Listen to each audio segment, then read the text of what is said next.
Uh, okay. Good evening, everybody.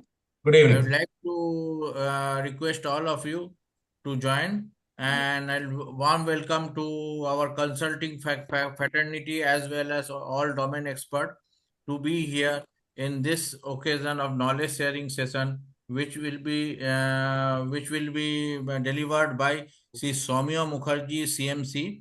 I'll let you know about Mr. Soumya Mukherjee. He is basically a technologist as well as a MBA from IIM-Raipur, and apart from that he is having a prestigious certification of certified management consulting from CMC Global.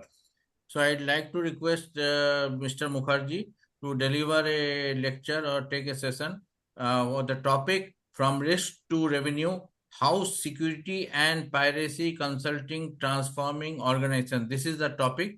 So I'd like to invite Mr. Mukherjee to come and have his own view about the same topics. Thank you very much. Thank you so much, Sanjay ji, and like a warm welcome to all the delegates over here. I'll quickly present my screen.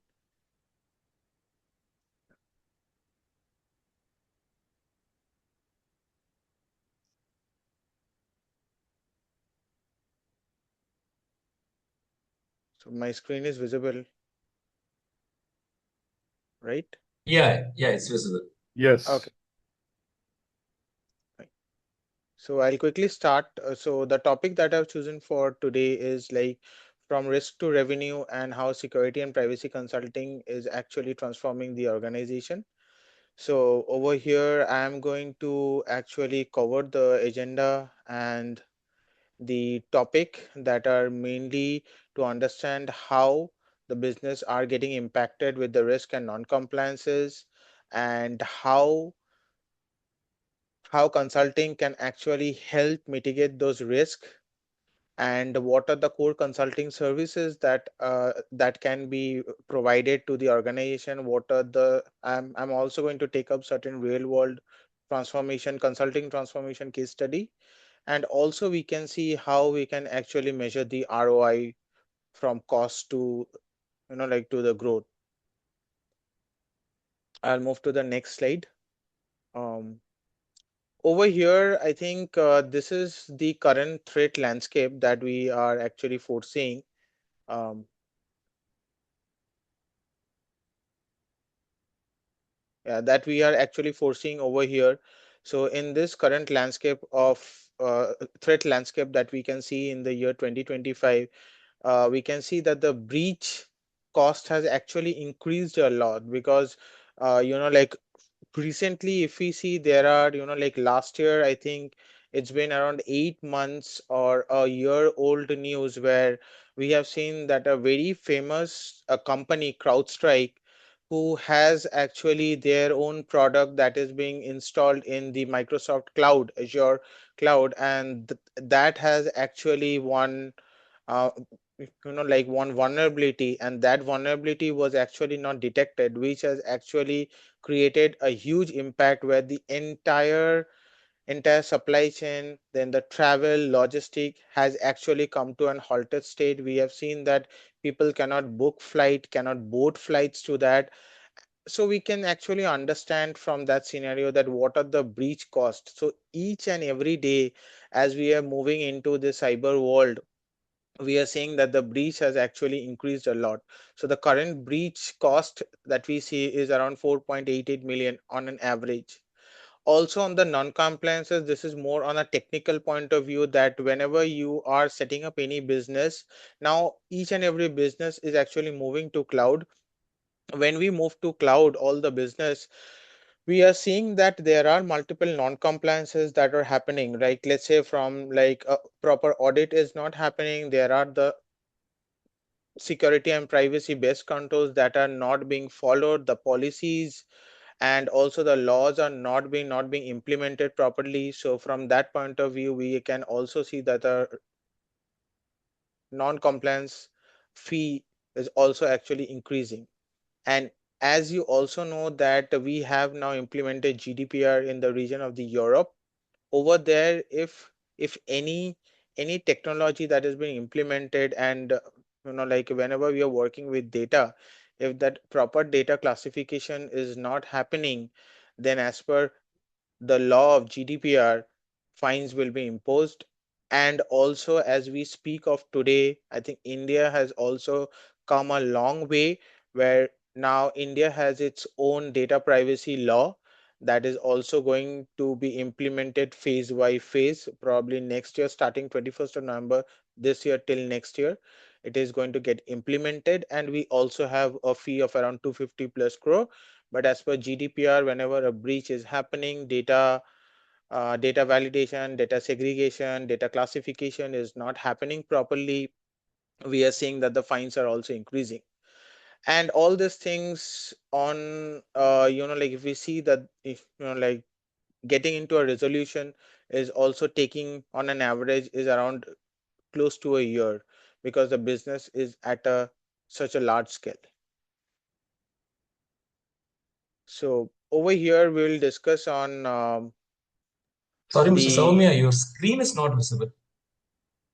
my screen is not visible. Suddenly, I think went off. Please check. Is it visible now? Yes, yes. Your presentation slide, Yeah, it's not moving. it's fine. Yeah, no. Okay, okay. Yeah. So now we will take care of, now we'll look into the cost of inaction versus prevention. So, like in the world of cyber, like we always say that we have multiple way of preventing, and we also have certain thing of, like a detect, and sometimes we don't act also. It's more of like, like a proactive measure, not, like a reactive measure. So a proactive measure is, like something which actually prevents it, and a reactive measure is something when we actually stop it, but there are times when we have seen that we cannot actually stop the breach. It has actually, the breach has actually happened, we couldn't prevent the breach. So over here in terms of consulting, when we see that, that with consulting the compliance investment actually increases, but again it is, like a very proactive thing to do, that we do a multiple audit, we have our privacy program into place. And but one of the downside is that it actually increases the cost, but one of the benefit that comes with it is that we are actually compliant, and it is not a reactive measure, more from a proactive measure. And without consulting, I think that the compliance cost is, like is very minimum. But if we see that the fine, then the damage, then per incident cost, that increases, because it's more of a reactive measure, that once a breach has happened, then we go and see whether are we following all the best practices of security or not. So ROI, like if we see like with consulting, like we actually spend an upfront cost, but we have a huge saving when it comes to the non-compliances, the fines, and the other damages. So now we'll see like, like what organizations are actually missing without the consulting.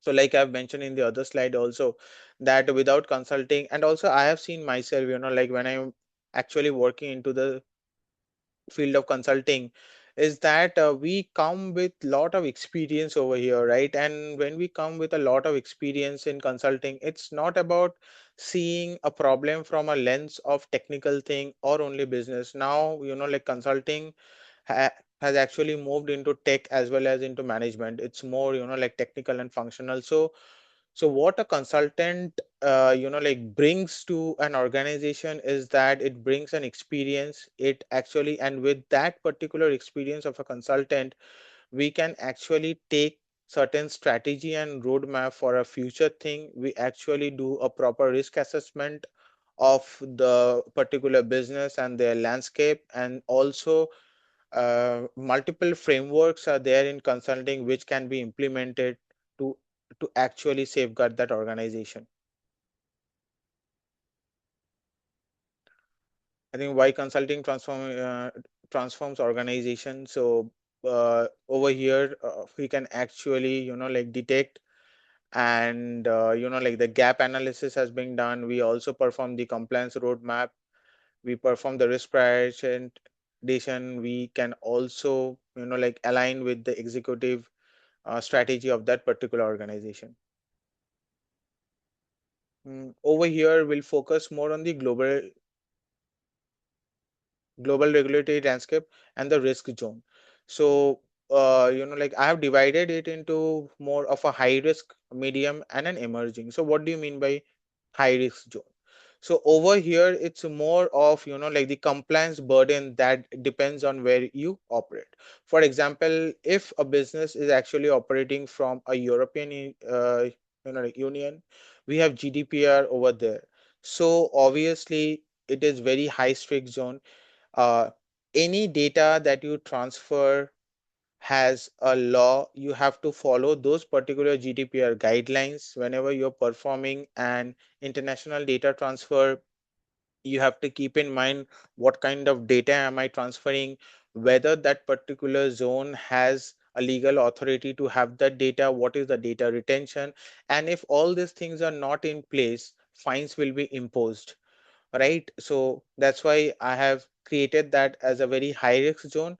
I have also included India as part of a high risk zone, is because now that we have a DPDPA implemented over here, India is also going to be part of that high risk zone, right? We have a huge like a digital landscape and ecosystem nowadays in India. Based on each and every financial transaction that we do, we have uh, a unique identification number associated to our bank account, to our mobile number.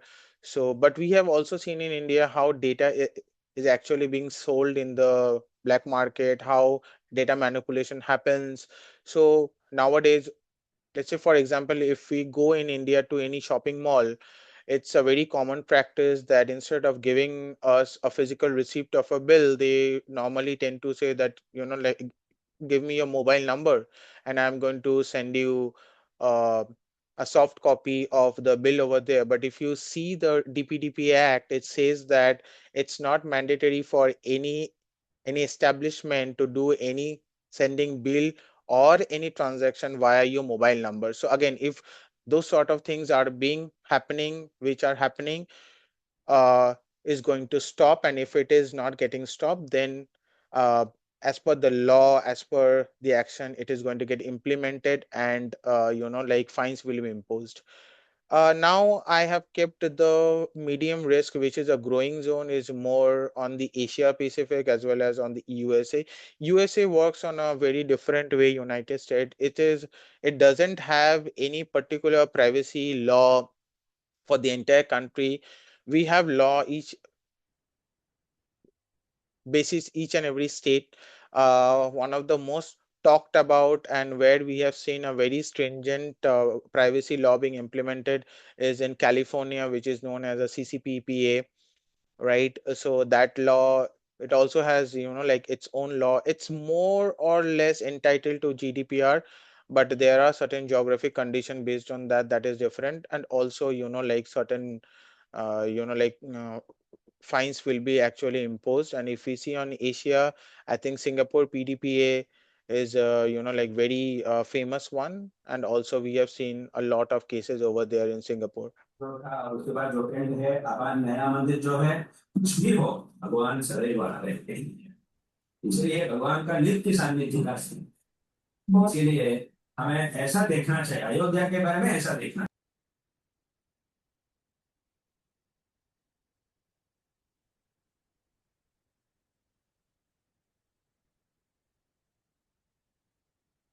Sorry, my screen share stopped. I guess I'll just quickly share my screen. Some external voice was coming. Yeah, I think now my screen is visible, right? Yes, it's visible.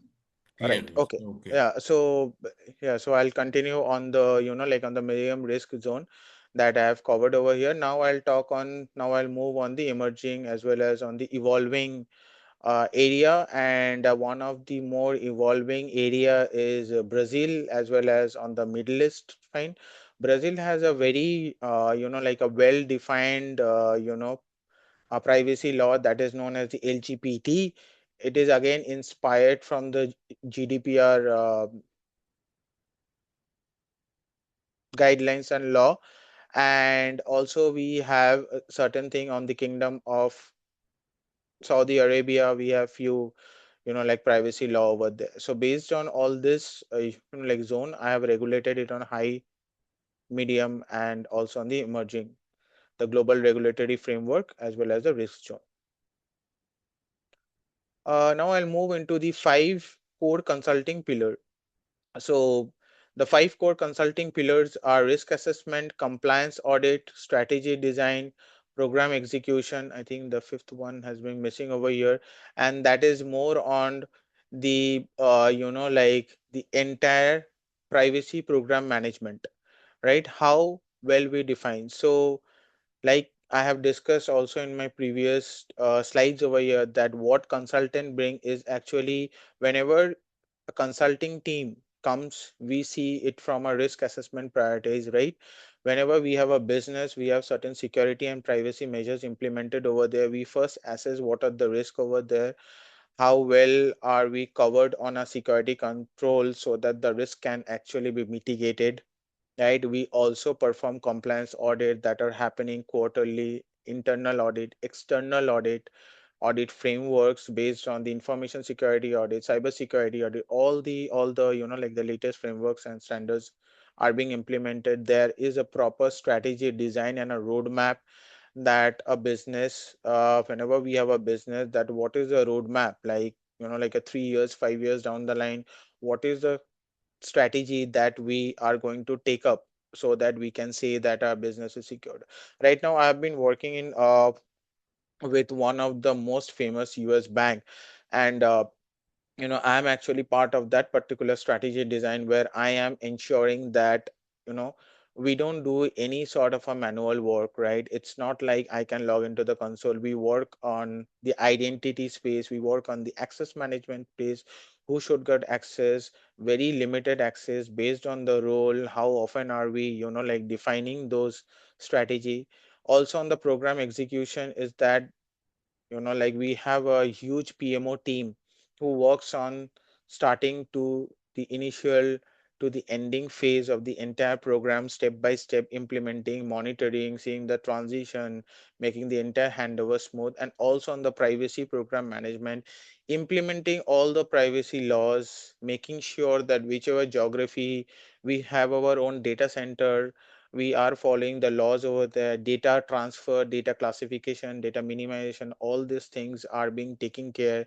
Data retention is one of the very important topic whenever we are working with healthcare as well as with banking client, because we are working with critical human data for healthcare. We are also working with the entire critical financial data. So which server is actually storing those data, and what is the data retention time? Let's say I am a customer of a bank A, and I am no more a customer of that bank A. What is the, as per that geographical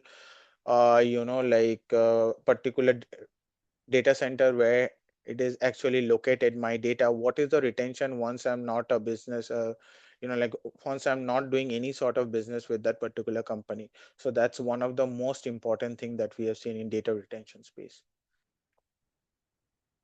Next, I'll focus more on the risk assessment services. Again, like over here in the risk assessment, it's like we do an entire technical thing more on the threat modeling, identification of a threat, then threat intelligence. We gather the, like the security logs, and based on those logs, we actually try to create one intelligence. There is one of a very famous, like framework known as the MITRE framework, which is a United States Department of Defense approved framework that actually uses the MITRE framework to identify the threat, like identify what sort of vulnerabilities are there, and, like what is the impact analysis of it, what is the return of investment, like based on the quantified risk exposure to it, and also on the entire, like a third party risk management that we perform for the supply chain management. Compliance and regulatory services are more on the compliance standard that we have for banking. It's like PCI DSS. For healthcare, it's HIPAA. It's morely on the US side. NIST 2 framework. We have the COVID 2 framework for the, like for the regulatory standard. There are, like preparation of the audit. For example, if we are performing an information security audit versus a cyber security audit, more into a cloud audit, how we are doing, entire governance and a data protection framework. And also on the, like the regulatory services that we have already discussed, that are the, like the different laws that are there. Strategy and roadmap development is like we start off with a like a 1 to 3 year plan, and we break the 1 year into, like into a quarterly, so that we can actually analyze it. Then first thing is that, then once we understand, we actually do the budget part of it, also the vendor selection and the KPI and the business metrics that are there. Program execution and implementation. Over here we focus more on the control implementation and the hardening, like whenever we have the entire program execution and the implementation, what are the culture, these are more on the, like a standard operating procedure that will be created based on the organization. Like the implementation, hardening, training and awareness program, then like setting up of a security operation center, threat, like setting up of a threat intelligence lab, and and also like setting up of a client contact center, so that client can come and interact and see, and so that the build, like the build happens, and also the momentum and the trust of the client is actually win. So over here we'll talk about the VCSO and the advisory leadership services that are also being provided from the consulting business. This is more on a very high level executive, a CIO, CISO or a BISO level executive leadership. Their, like the salary that like it brings onto the table. And whenever we have the entire advisory leadership and CISO, it talks about, like strategic decision making, what are the strategic partnership that we can do, like there are also in the space of cyber, like strategy, we can see multiple, like merger and acquisition happening, especially in the front of the identity, as well as in the, like identity and in the access part. We can see multiple vendor, multiple companies buying their own, like security, identity and access tool to, like build their capability in that space, because it is one of the most, like important and focus driven area when we talk of, like tech security or cyber strategy. And these are the pricing model that we can see for a VCSO, which is more on the hourly, retainer and the project specific. So case study one is, I'll take on a financial services firm. So over here, it's, like the challenge is that, like I have seen that I was actually managing a financial services firm, and, like because of that entire CrowdStrike that happened, and that particular service, all their virtual machine, all their ATM were actually running on a Windows server, and that Windows server, Microsoft was actually using that product CrowdStrike, which is a very famous vulnerability assessment threat tool. They have their own product, and that was having a bug, and and that particular vulnerability is actually has actually happened, where a ransomware incident has actually taken place, right? So all those financial data were actually compromised, and the company has to pay up certain ransomware amount to those, like to those hackers over there. And we have seen that how system had got compromised. We have also seen that the proactive measure of that particular vulnerability was not tested before it was deployed to the production. So it has been done, and on those challenge, we have also done a thorough forensics, like like an assessment has been taken place, and the proper breach communication has been happened to the executive leadership, right? And there are like so around like many customers, like few customers, okay, account got exposed, and the few we have actually done a technical analysis. A breach team was set up, which have actually happened to like to cut the network, so that the rest of the customer doesn't get affected, and their like their financial details were not compromised to the hackers. And also on that like of a result, we have actually saved around 2.1 million in potential fine.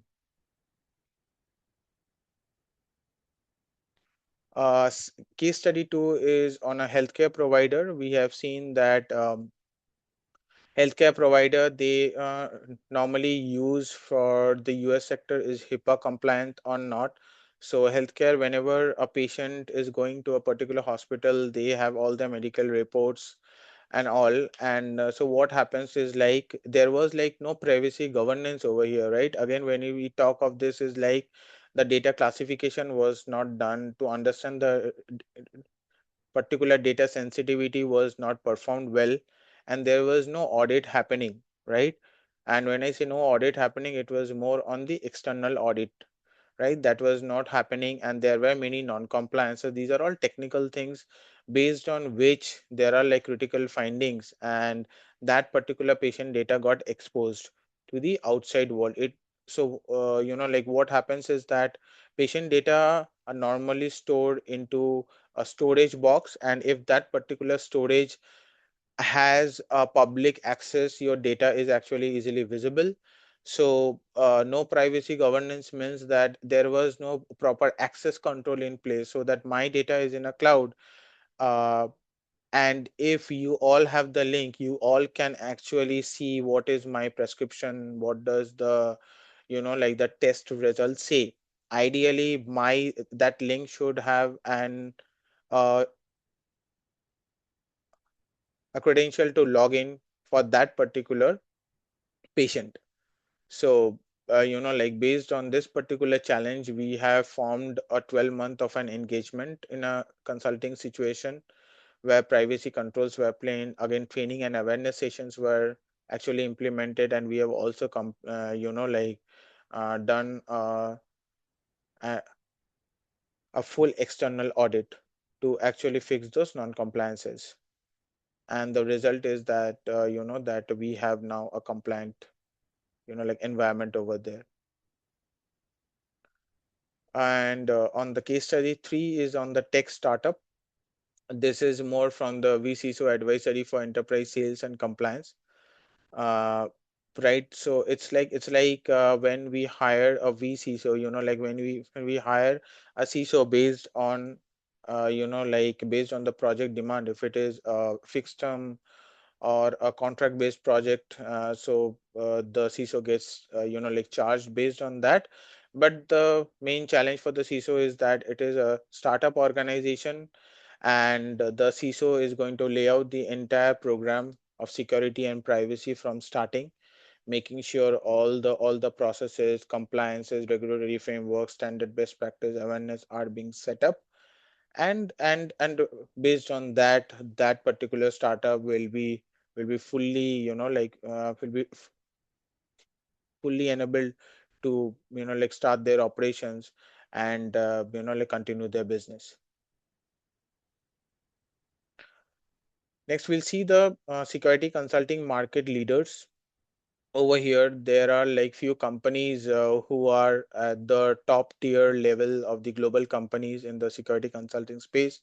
The big four is there, and with the big four, we also have the Accenture in place. Accenture, I think the revenue wise, it's around 20 billion US dollars, if I would say. Mm, the numbers might be up and down, but yeah. So like we have a huge consulting space where we focus on the tech sector as well as on the management sector. It's more clubbed now over here, and we actually are one of the top tier like global consulting firms. Also specialized leader on niche skill and technology. On business consulting also, I would say, like Accenture, then Booz Allen, and the others are there from India and APAC. I think we have all the Indian companies which are, like the cost effective, and they have a huge talent pool, and they are also one of the security consulting leaders. A quick win in the first 90 days, I think, based on that, like when we onboard a consultant into and a consulting team into an organization, we always all like focus on the quick wins that we can have in the first quarter, like mitigating the risk, doing a gap analysis so that the compliances are met, then having the security compliance implemented properly, having a robust incident response plan so that whenever a security incident is happening, we can prevent it, and we also work on a preventive measure rather than a reactive. And we have a security metrics dashboard so that we can project that to the executive leadership. Now we'll talk on the ROI model, which is on the cost avoidance. So this is on the, like few of the calculations that can be done to avoid the breach prevention, right? So the average breach cost, like multiplied by the risk reduction. So we have seen that it's around like 1.9 million set per incident prevented, right? So over here, like the cost avoidance is the easiest ROI to calculate, right? It starts with the cost, which is the breach that has happened, and then we apply the risk reduction metrics over here. And the best practice is to cut the breach impact by 60%.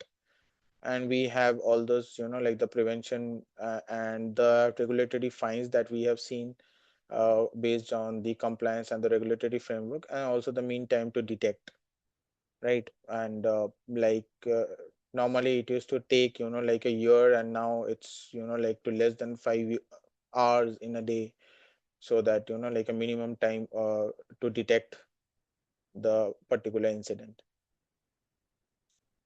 Then on the revenue enablement, I think this is where the consulting becomes a growth lever, because it shows the startup case study over here. We have the 120K investment unlocked for a 3.2 million revenue, right? And that's a 27x return. So this is where actually the SOC 2, which is also a regulatory framework for any company to start their, uh, like a security business. It's a mandatory regulatory framework that needs to be implemented. So we can see, like the deal acceleration that is happening, what is the expansion, market access, and also, like the case study that I've taken up, it is more aligned to the startup case study. Now we will focus on the ROI calculation framework, how we are calculating the ROI based on the, like the benefit, then minus the investment, like divide by investment. So these are all the calculations that we have done. And here are the few of the example for 1 year consulting. What is the investment that we are doing? What are the benefits? And what is the ROI and the payback time? Typical consulting engagement timelines are more like from 1 year, and then we build it into, like quarterly, that we have already discussed. The first quarter, like focuses more on the plan, quick wins, and the assesses. The next 2 quarters focus on the implementation, design, and the building blocks of it. And the last 2 quarters focuses more on the how we can actually, like optimize, sustain, and measure those, like the figures over there. Security consulting partnership ecosystem. I think core consultant is being hired over here more from the strategy and advisory, who perform the risk assessment, roadmap, and governance. We have few of the technology partners, like for the security logs to check from all of our systems. We have Splunk. Then we can also, like take care of the network and the firewall, also on the identity and password access management. So these are all the technology partners. Then we also focus over here, like like we have discussed that how organizations can actually leverage from consulting and what a consultant can do, but we also have to understand that what is the right way to select a consultant. Like the best way to select a consultant is more that the consultant should have a rich industry experience and not in a particular field of technology, also understanding of business sector of it. That particular consultant should be a vendor neutral. He should obviously have certain industry specific certification into security, audit, privacy, and management consulting also.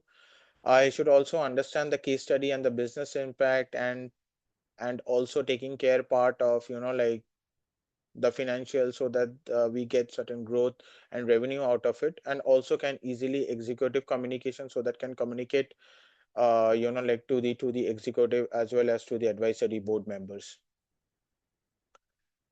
Consulting engagement model. So there are like three models we have discussed. One is on the project based, the retainer who like works for a flexible hours per month, and also on the hybrid phase. So the project based is more on like comes, understand the business, perform the audit and the assessment, and like give the result and move out. The retainer, which is the like the CISO, he goes deep down into the executive leadership and the advisory, and also like have certain hours in a month like fully dedicated to that particular business. Hybrid is where like it is more of like project phase plus if there is any other support that is needed.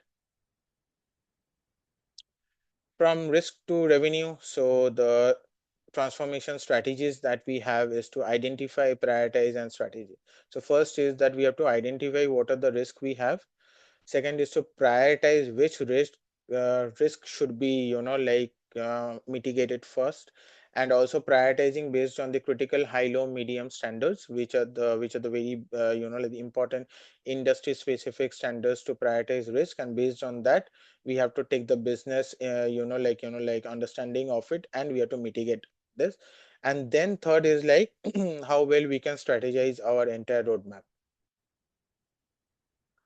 A few key takeaways from this particular topic is that security consulting is not a cost, it's an investment. Like like obviously when we hire a consultant, if like it is obviously about the cost, because that particular consultant is having a niche area of expertise and knowledge. So obviously we should not see it from a viewpoint of a cost. It is actually an investment, because there are multiple benefits that we have actually discussed over the slide, is what a consultant like brings to the table. So yep, thank you. So that's the presentation from my end. I'm happy to take a few questions. Yeah. All are requested to have some questions, some doubts. They can do the needful clarification. Different domain drivers, I'll request you, all of you. You can have some questions. Soumya, this is Ranga. Can you hear me? Yes. Yeah, sorry, I'm not on camera because of bandwidth. I'm traveling. Okay. Okay, so Mike, excellent presentation, very well put, and I think it is very thought-provoking for anybody who wants to do consulting in this space. So the two questions I have, one is on there are a lot of board level topics also which interface, like you have the GRC frameworks which are there, and then there are people who will talk about IT GRC, and then people will talk about data governance. All these topics intersect. So what is your take on how does one deal with, because this itself is a very vast subject what you spoke about, and on top of it there are also top management layers and IT top management layers also, and there are various people who come into play, like you have the CISOs, you have the data protection officer, you have the DPOs, and so there are so many stakeholders who come into play. So in these engagements, how do we balance all those? Right. So thank you so much, Ranga sir, for this question. So I think like like the question that you have asked is actually a very interesting question, because this is like a day-to-day challenge that we see from a consulting point of view, because now, because earlier this entire DPO was not that, it was more like from the executive leadership. Below that was, like the governance risk, and that also comprised with the ITGRC and the CGRC part. So we used to tackle that. But now I think, like instead of taking things into a more hierarchical level, I would see that, like how I take up thing is that, to me, like a data protection officer, like, and the GRC are at a level, and I think we have to work together, because GRC works on more on the risk and compliance and the framework and standard. But when it comes to a DPO, it is actually the entire framework, and he is actually taking care of the entire legal and the regulatory part of it. So we have to work together to it, because now anything, any business that we do, it's all about data, right? So data classification, data governance is such an important topic, because we can see each and every day from the news that because of so and so data governance that has not been in place, like a business have been fined. So we have to, instead of taking it into a different level, like how we work, that okay, we need to go from, like we have this, like this particular business and this particular program, we need certain, like sign off from a CGRC. Instead of that, how I look into a thing is that, let us take all those teams from day one and build the program from that way, so that as a consultant, we don't have to reach out to the GRC or to the DPO at the end of the day, and we can probably have a weekly or a fortnightly connect to also make them on board, that this is where we are, these are the challenges we are facing, this is how we can take help from you. And that has actually helped in a way, is that the bottlenecks and the, like the much more time, when we have a very short time to implement this particular business project, I think that that way, which I personally follow, has actually helped in a way, so that I don't get a surprise at the end of the day, and we work more as a team and we collaborate each other. Okay, thank you so much for that. One more question is that especially in large organizations, they will have a chief risk officer. Okay, and usually that person will be driving an agenda of enterprise risk management or ERM. Now that also comes with its own huge framework and so many levels of deployment. So all of this, is it possible to anchor it within ERM, especially in large companies? I'm not talking about smaller ones or mid-size, because they are different. Yes, I think it can be implemented, but when we talk of the enterprise risk management, like it is actually large organization, like you have mentioned. But over there, we have seen that the entire timeline of the program has actually increased. Normally it goes on like for, like for a 3-year transformation journey, because the data is huge and we have multiple level to, like to reach out to the particular chief, Right, yeah, to the right. officer. So Okay, yeah, I've seen that the timeline of the project actually increases a lot. okay. One last comment or a question would be that what I've heard is from a implementation, down the line implementation, it is said that if you have risk champions who are usually line managers or one step above, then these things work. Otherwise, many of these remain on paper. What do you think? Is that True, a true, true. practical Yes, reality? yes, yes, yes. I Yeah. would say the line managers are, like the building block who actually connects the, like the entire, like the below channel, like the pyramid structure, who actually goes out and work, and also actually act as a bridge where, like they actually help to understand to the C-suite executive things which are, like in a technical, more into a managerial way, more into a business Mm. way. They help that, because if I say that I have so much of non-compliance on, like certain, like server or data or this and this, it is very difficult for a business, like leader to understand. But I think line manager, because I have also played that role, so I would say that like the toughest job, like obviously when we go into an executive summary and a meeting, is that I have to explain it in a more business way that, okay, I have this much of non-compliance, this is the business impact, and this is your server is going to go down, you are going to have business loss. So that I think line managers plays a beautiful role over there. Okay, thank you so much. Yeah, thank you so much for your And question, again, sir. wonderful job. Yes, sir. Thank you, sir. Anyone else, please? Soumya, I just want to know, like for a small MSME where they have 50 employees, maybe they run a small retail outlet, maybe a couple of retail outlets. How this the new act, what you're talking about, India will impact, or will we all the MSMEs or the small units will have time to? What is your opinion? Sorry, For sir. a large organization, we understand. Mhm. You can have a team, you can have the certificate. A small organization, they cannot afford. Right, right. What's So, your so for small organization, especially if you're targeting the MSME, I think, like, like moving their business to cloud is more beneficial, because if you see that when you move to the cloud, you don't have to manage your own data, and the entire data, all this like this frameworks and this particular regulatory things is actually diminished. You just have to focus on your data. You just have to ensure. And now also all the major cloud providers have their own data center in our own country, India. So I think, and if we are also, my business is, let's say, a particular state, like the southern state, or I am like focusing to expand it to a pan India level. So like, so my customers, my business people are going to be from this particular law of the land. So I think moving to cloud will be the first thing.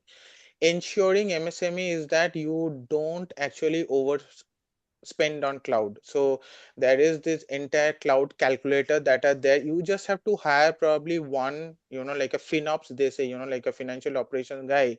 They can actually have a, like a better understanding of the entire budget that you have, probably deploy a few server and a database, one or two, and then actually start with your business. If you see that your business is actually increasing, you can scale up vertically, horizontally, both ways. okay? Maybe I primarily work on MSME. So one good takeaway is you're saying, okay, why don't you move towards cloud?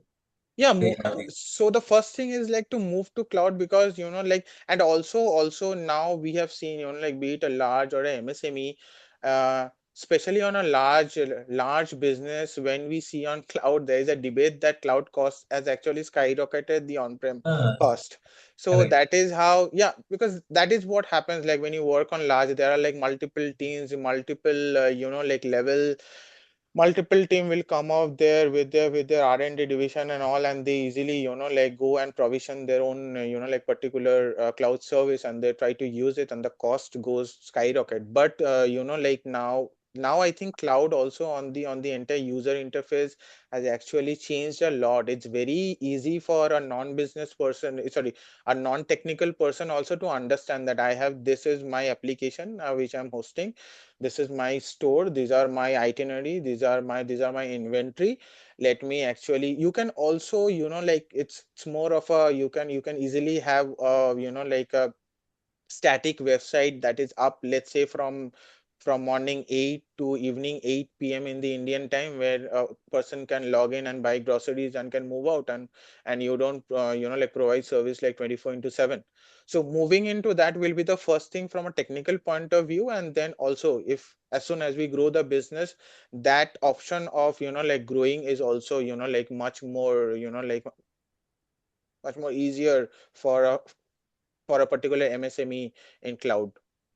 So that They like this entire hazard of multiple like this multiple certification and all this thing, then also on people recruiting, and like recruiting an IT guy to probably look into those things, actually like reduces a lot.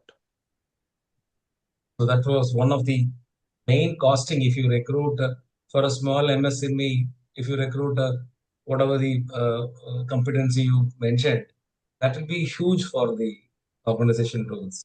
Right. And also, if you see in the news, I think on Microsoft, Amazon, they have many MSME in India who have been actually,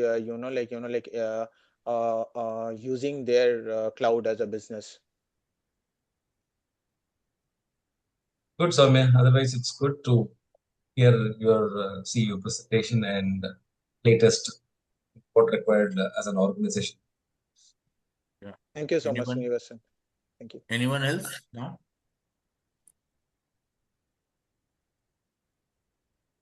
Nagesh sir and Nitin ji is here. Yeah, hi Nagesh sir. Hi Nitin ji. Yes, yes, yes, very much. Soumya, I have a very tricky question for you. I'm saying tricky because what happens is, let's say we get a request for some assignment, okay? We start working on it, and suddenly you realize that the CMD or the head of the organization, by whatever name, he gets into some of the big fives or somebody else, and that dampens our spirit in terms of continuing with such kind of an assignment.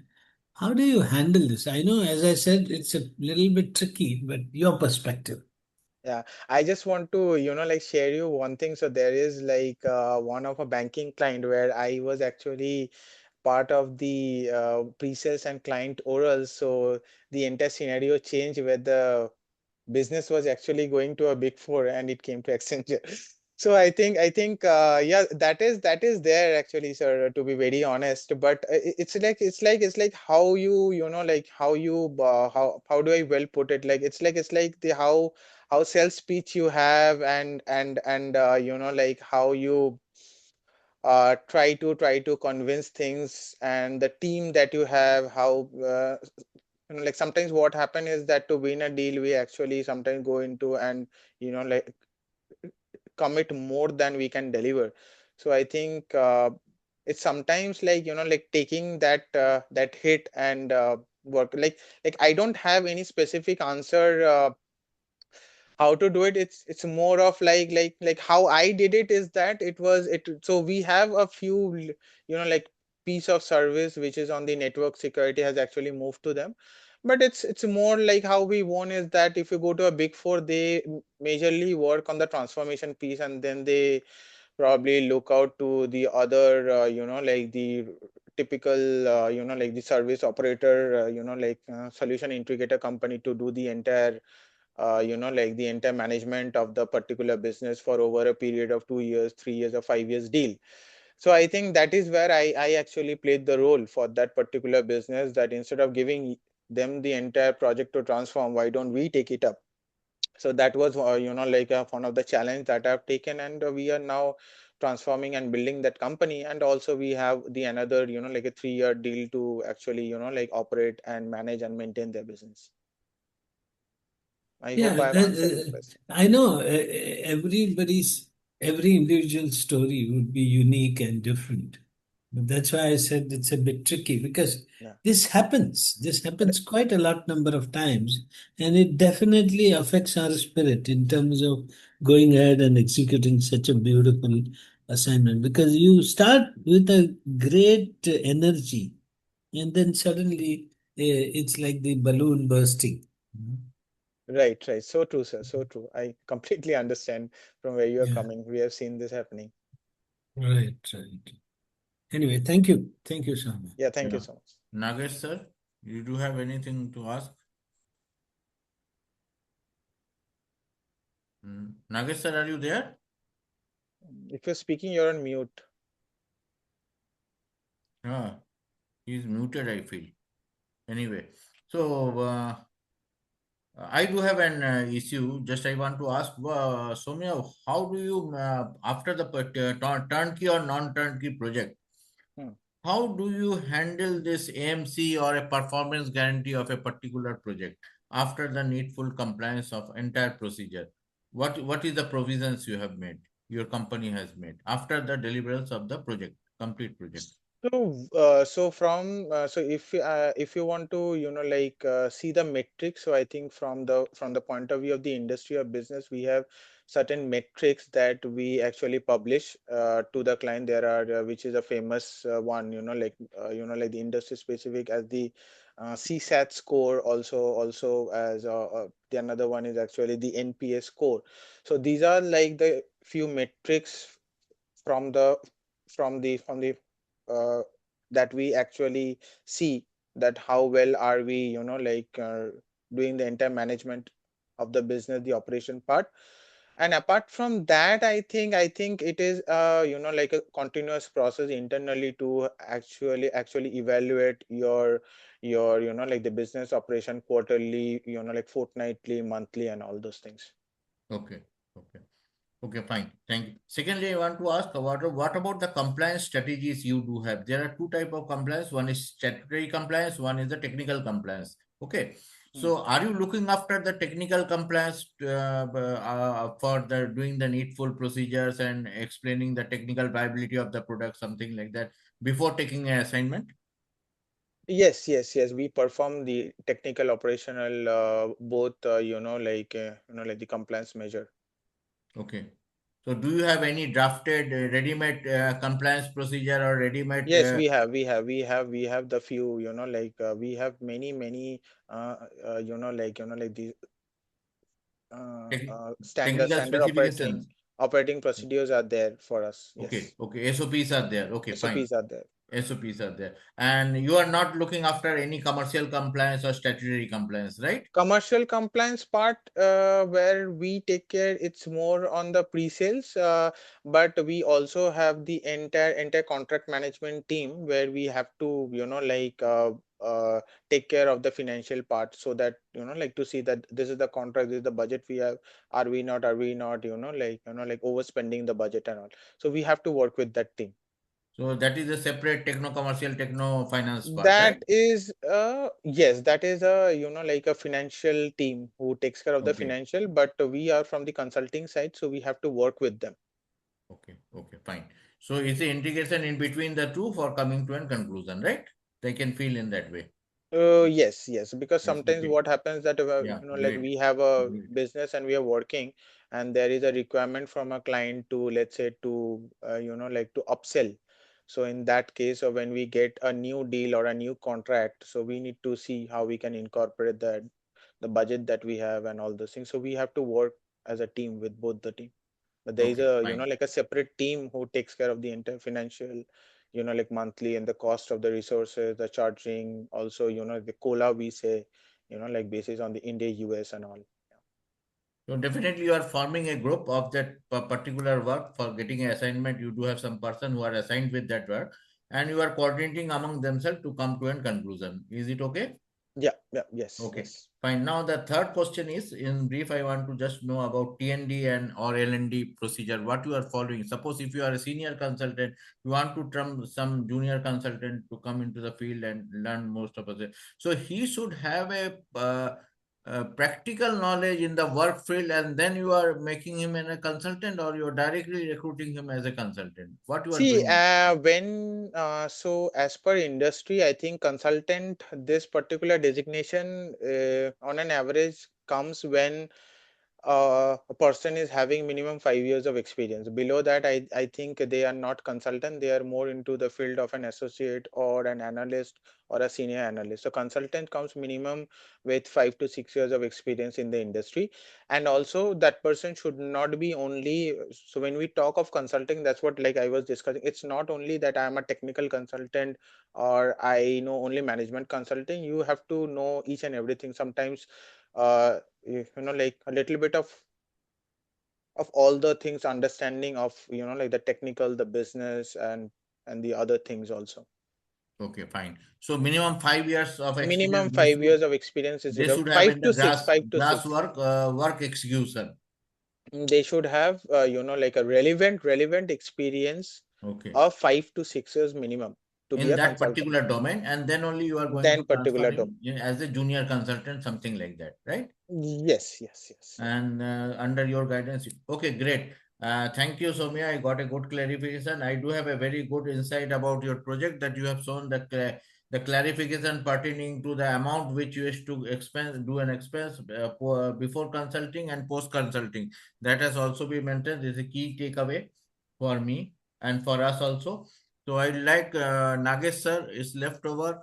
So Nagesh sir, will you be asking some question? Do you have some clarification to do? Nagesh sir, are you there? His voice has been muted, I feel. Okay, okay. Is okay. Thank you very much. Thank you. So shall Thank we you. close down? Shall we close down the program? Yes, It was sir. an Yes, sir. excellent program. I really thank to Soumya sir and all the participants who have come over here, contributed this knowledge sharing session. Thank you all, and looking ahead for the next session. Thank you very Thank much. you, Soumya. Thank you, Dada. Yeah. Thank you, Yeah, Soumya. thank you. Thank you, sir. Bye. Bye. Yeah, thank you.